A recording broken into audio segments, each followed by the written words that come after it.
এটার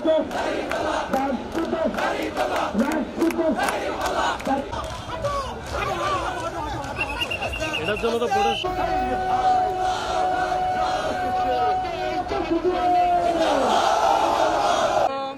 আজকের এই মিছিলে আমি শুধু একটি কথা সরকারকে জানিয়ে দিতে চাই, এই নির্বাচন যদি কোন অবস্থায় কারো দ্বারা কেন্দ্র দখল হুমকি ধুমকি দেওয়া হয়, আপামর জনতা তাদেরকে ছাড় দেবে না।